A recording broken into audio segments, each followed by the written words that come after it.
D'où ma question ce soir. Je me présente, moi c'est Malaika. Bonsoir à tous. Oui, parce que je vois une boule blanche, je me dis, Non, bon, c'est parce que j'ai tout enlevé justement et c'est là le sujet de ma question. ah, J'ai tout enlevé sur les réseaux. Moi j'ai une question. Je voulais savoir comment reconstruire l'âme. Elle est là ma question. En fait, je me trouve dans une phase où, voilà, enfin, je reprends à zéro. Le mot zéro, je ne sais pas si ça a réellement de sens, mais on va dire je reprends avec de nouvelles bases. Au niveau de la religion, il y a beaucoup de confusion entre l'islam et le christianisme. Au niveau du business, c'est pour ça que j'ai tout enlevé, hein. J'avais beaucoup de vidéos, j'avais beaucoup de photos, j'ai tout enlevé. d'accord. Au niveau de mon business, je me suis rendu compte que c'était pas moi mon business parce que je me suis jamais réellement écoutée. Ok. J'ai suivi beaucoup de coaching et à un moment donné, je vois que dans mon business, je me reconnais pas parce qu'il y a ce que mon intérieur me dit Oui.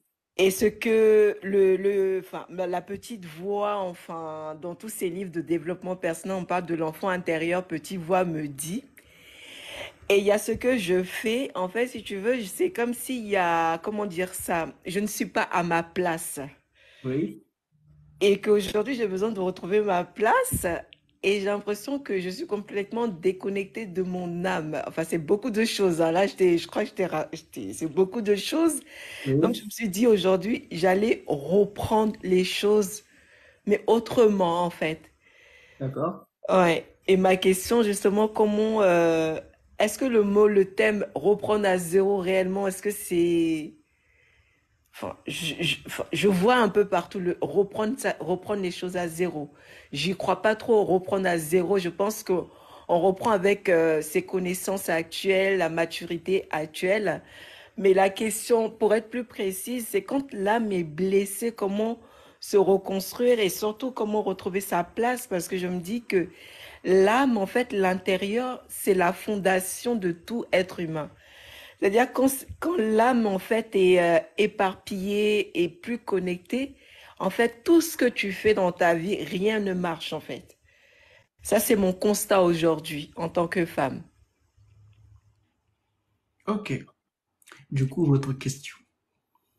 Ma question, comment reconstruire, enfin, qu'est-ce que c'est la bonne question que je pose réellement? Comment reconstruire l'âme? Comment reprendre sa place? Alors, vous êtes dans ce que l'on appelle un déphasage. C'est-à-dire, il faut savoir que l'être humain, pour pouvoir être épanoui, il doit être équilibré. Et cet équilibre se fait au niveau de son corps, donc une bonne santé, d'accord? Une bonne Oui. santé, une bonne activité physique, de bons réflexes au niveau de son âme, donc un état émotionnel stable, et au niveau de son esprit, une constance au niveau de l'évolution et du progrès.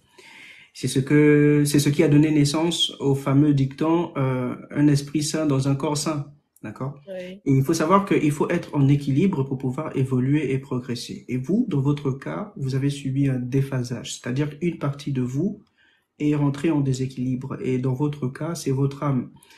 Et il faut savoir que l'âme, on ne la reconstruit pas parce qu'au fait, en réalité, elle ne se déconstruit pas. On va juste la paramétrer. Alors, excuse-moi si je te dis qu'à l'intérieur, en fait, ce qui se passe, c'est comme si à l'intérieur, il y avait plus de vie.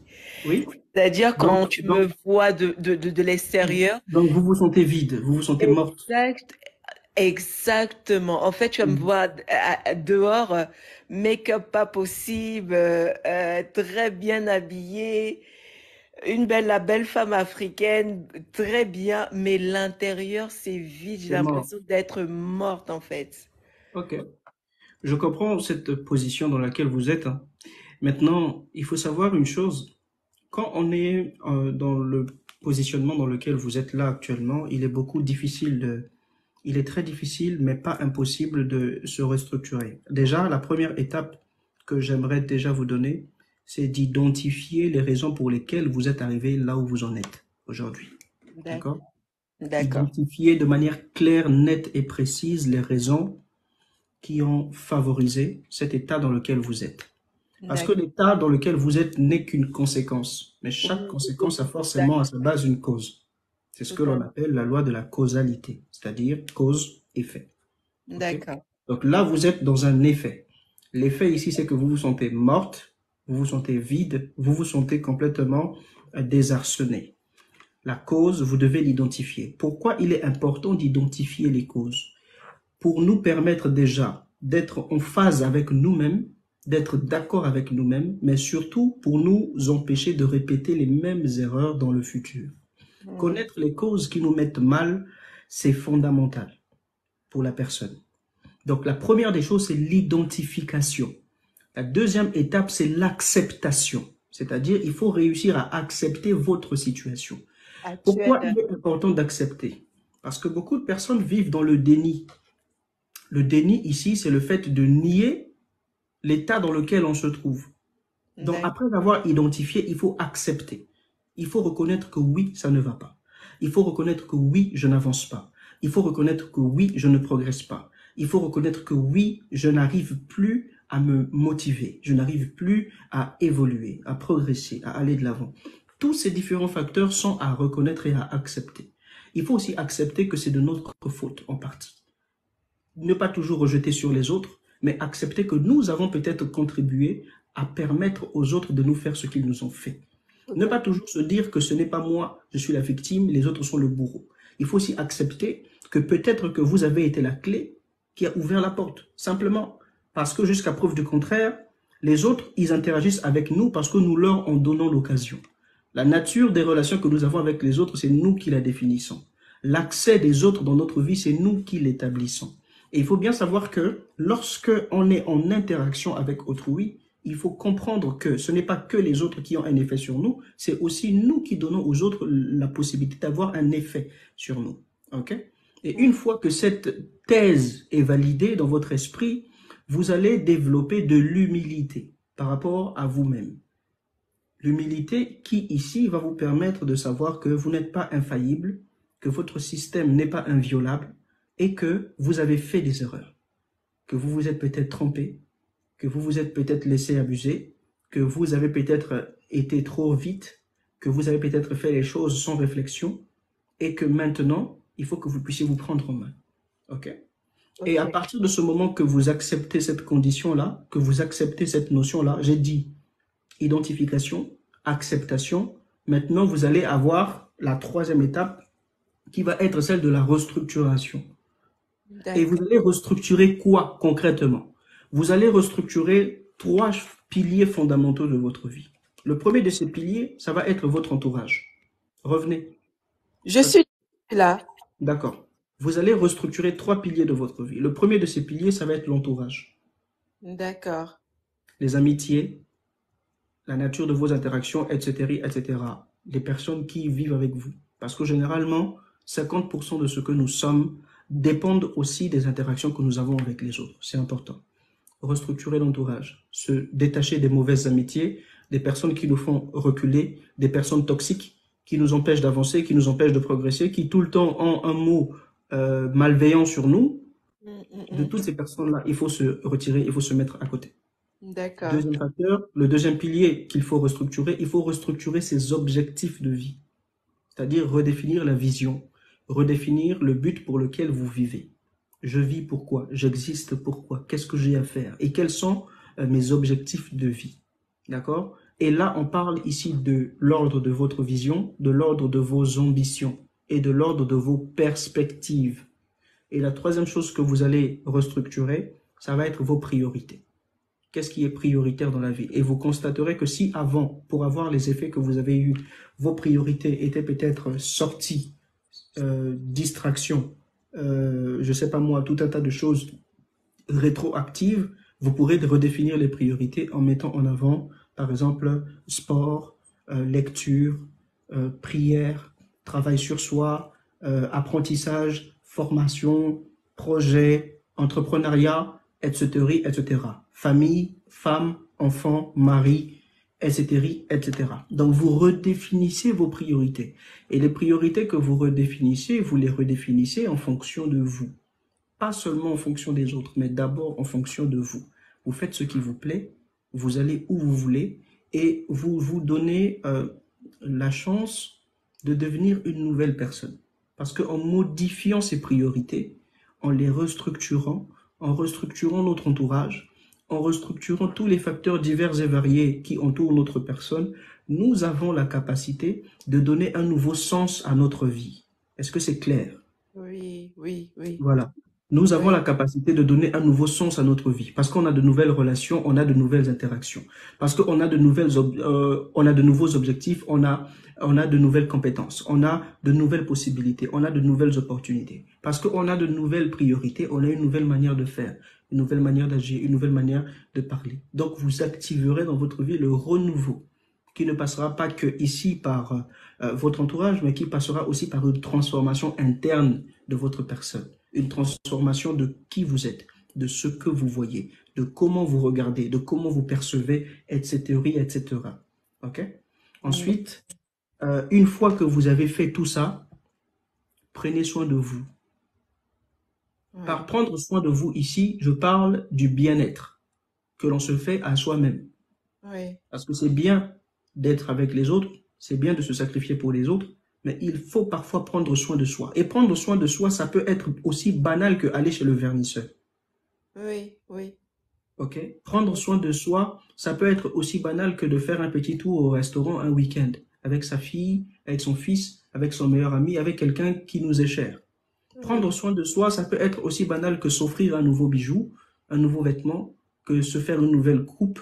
Prendre soin de soi, au fait, c'est de s'auto-congratuler. Généralement, les gens, ils congratulent tout le monde autour d'eux. Ils félicitent tout le monde autour d'eux. Ils font des cadeaux à tout le monde autour d'eux, sauf à eux-mêmes.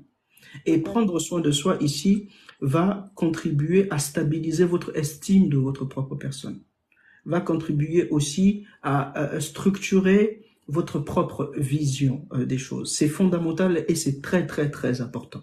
Est-ce que c'est clair? Oui. Et en fonction de ces différents éléments, une fois que vous allez commencer à vous aimer vous-même, à prendre soin de vous, à vous préoccuper de vous, à travailler pour vous, à évoluer pour vous, vous vous rendrez compte que le challenge le plus important de la vie de l'être humain, c'est lui-même. L'adversaire le plus fort de la vie de l'être humain, c'est lui-même. Waouh. La source de félicitations la plus importante de la vie de l'être humain, c'est lui-même, Oui. mais également l'élément déclencheur de toutes les modifications dans la vie de l'être humain, une fois de plus, c'est encore lui-même.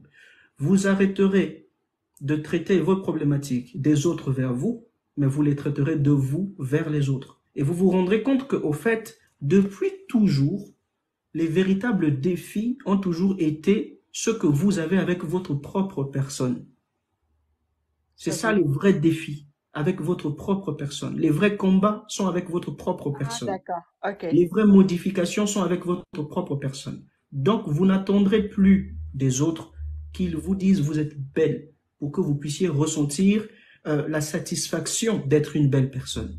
Et en ce moment-là, les effets négatifs qui étaient liés à l'absence de validation des autres n'existent plus. Parce que vous n'attendez plus la validation des autres. Vous vous auto-validez. Vous D'accord. n'attendrez plus les autres pour qu'ils vous disent tu es intelligente, tu es excellente, parce que la validation, vous l'avez de vous-même, parce que vous croyez en vous, en vos capacités et en vos compétences. En ce moment-là, tout ce qui va être lié à autrui n'existe plus et n'a plus le même effet. Or, si on supprime les effets, on peut influencer les causes. Donc, en ce moment-là, comprenez une chose, à partir du moment où vous vous centralisez sur vous, vous travaillez sur vous, avec vous, par rapport à vous, tous les effets négatifs divers et variés que autrui avait sur vous sont ipso facto annulés. Et D'accord. c'est comme ça qu'on peut redéfinir sa propre valeur, que l'on peut se fixer son propre prix, sa propre direction, et que surtout, c'est aussi comme ça que l'on guérit des blessures du passé. C'est aussi comme ça que l'on réévalue son opinion de soi-même. C'est aussi comme ça, comme dans votre cas, que l'on redonne vie ou que l'on ressuscite son âme. Donc voilà la réponse à votre question, madame. Ah, merci beaucoup. Je peux juste rebondir sur quelque chose que vous venez de dire. Est-ce que à partir de tous ces exemples que vous avez donnés, solutions, est-ce qu'on peut dire qu'à partir de tout ça aussi, ça permet aussi de trouver sa mission de vie, en fait, surtout pour quelqu'un qui s'est jamais réellement écouté, ça permet aussi de retrouver sa mission de vie? Oui, D'accord, ok, oui. d'accord. Parce que, Parce euh, qu'en fait, excusez-moi, en fait, je suis le genre de personne, enfin, déjà à la base, je suis une femme multipotentielle. Donc, ma tête, mon cerveau, ça fusionne d'idées, je me jette de business en business et je me rends compte que c'est pas réellement ce que mon intérieur me dit. Et c'est là, je me dis, est-ce que c'est vraiment ma mission de vie, en fait? alors, il faut savoir que il y a des buts dans la vie et l'une des plus grandes missions de l'humain, Oui, c'est de découvrir le pourquoi il existe. Qu'est-ce qu'il oui, est venu faire ou qu'est-ce qu'il est censé faire? C'est l'une des raisons les plus importantes de l'existence de l'être humain. d'accord. Euh, la raison de la nature de l'existence, l'objectivité de votre existence, pourquoi j'existe et qu'est-ce que je fous dans ce monde. Et trouver le but de sa vie est extrêmement important parce que ça donne un sens à cette dernière. Oui, Ça vous donne une mission, mais ça donne un sens. Or, toute mission s'atteint par divers objectifs qui, les uns après les autres, sont validés. Et c'est comme ça qu'il y a des personnes qui ont découvert le but de leur vie très tôt et qui, très vite, ont commencé à travailler sur ces buts-là et très vite ont commencé à atteindre les objectifs liés à ces buts-là et qui, très vite aussi, ont réussi à marquer de leur empreinte leur présence sur Terre ou leur présence au sein de la génération ou au sein du pays. Alors comprenez une chose, madame, vous ne pourrez pas, tant que vous n'apprenez pas à vous connaître et à vous découvrir et à lutter avec vous-même, vous ne pourrez pas non plus découvrir qui vous êtes. Or, si vous ne découvrez pas qui vous êtes, vous n'êtes pas capable de découvrir ce que vous êtes censé faire. Et si oui. vous ne découvrez pas ce que vous êtes censé faire, votre vie n'a aucun sens. Totalement, totalement, OK? Et c'est ce totalement. qui fait parfois souffrir beaucoup de personnes parce que ils ont l'impression que leur vie ne rime à rien. Il y a des gens, leur vie se résume à se réveiller le matin, à passer une journée tout à fait normale ou lambda, peut-être au travail ou peut-être à faire telle ou telle chose, à venir dormir le soir. S'ils ont un conjoint ou s'ils ont une conjointe, à avoir des relations intimes et rebelote. D'autres personnes, ça se résume juste à avoir des enfants, les éduquer, ensuite on part et rebelote, et, etc., etc. Et ça, c'est très symptomatique d'une méconnaissance de soi. C'est symptomatique d'un manque de connaissance de soi-même. C'est symptomatique d'un manque de connaissance de ses compétences, de son potentiel, de ses capacités, de ses aptitudes, de son pouvoir, de ses opportunités. Et il est fondamental pour pouvoir découvrir toutes ces choses-là, de faire un travail de découverte de soi-même. Le travail de découverte de soi, il se fait par l'introspection, mais aussi par le bilan, mais également par le plan. Le bilan, pourquoi? Pour vous rappeler d'où est-ce que vous êtes parti, qu'est-ce qui a marché, qu'est-ce qui n'a pas marché. Ce que vous avez fait, ce que vous n'avez pas fait, ce que vous avez oublié de faire, avec qui vous l'avez fait, le pourquoi vous l'avez fait, comment vous l'avez fait, quelle a été la stratégie, qu'est-ce que vous avez dit, comment avez-vous réagi, comment n'avez-vous pas réagi, qu'avez-vous oublié de faire, qu'est-ce que vous vous êtes permise de faire, etc., etc. Le bilan. Ensuite, le plan, lui, il définit la vision future, c'est-à-dire que dois-je faire, le pourquoi du comment. Et le plan s'inspire souvent du bilan pour pouvoir modifier les aspects du bilan qui n'ont pas fonctionné. Et je pense que l'humain, pour pouvoir trouver une direction à sa vie, est presque condamné à découvrir qui il est. Oui, Et découvrir qui il est, ça ne se résume pas à connaître votre nom, ou à connaître votre prénom, ou votre origine. Généralement, quand on dit à quelqu'un, qui es-tu? La personne répond, hein, je suis monsieur Untel, ou je suis madame Untel. Non, totalement, je n'ai totalement. pas dit comment t'appelles-tu, je dis qui es-tu. Parce que généralement, dans le qui tu es, on cherche à découvrir quelle est ta nature. Tu es fait de quel bois? Il y a le comment tu t'appelles, il y a le qui tu es, il y a le qu'est-ce que tu fais, il y a le où tu vas, il y a le d'où tu viens, etc., etc. Et toutes ces questions, l'être humain doit censé y répondre. Il doit savoir qui il est, d'où il vient, où il est, où il va. C'est fondamental. Et c'est ça qui fixe, dans une certaine mesure, l'ossature de la nature de qui nous sommes, premièrement, mais également de l'objectif et du but de la vie que nous sommes en train de suivre secondairement. Après, de manière tertiaire, il y aura maintenant les différents éléments qui vont nous rendre aptes à matérialiser cette vision, c'est-à-dire les compétences, les aptitudes, les possibilités, etc., etc. Donc voilà. Ah, ok. En tout cas, merci beaucoup, hein. Merci beaucoup pour tous ces conseils. De rien, madame. Merci infiniment. Je vais laisser la parole à d'autres personnes. De rien. Merci. Que Dieu vous le rende. Merci. Bonne soirée. Bonne soirée à vous, madame. Oui, au revoir. Au revoir. Comment on fait pour descendre? Je sais pas comment faire. Attendez, je vais vous faire des... Ok, merci.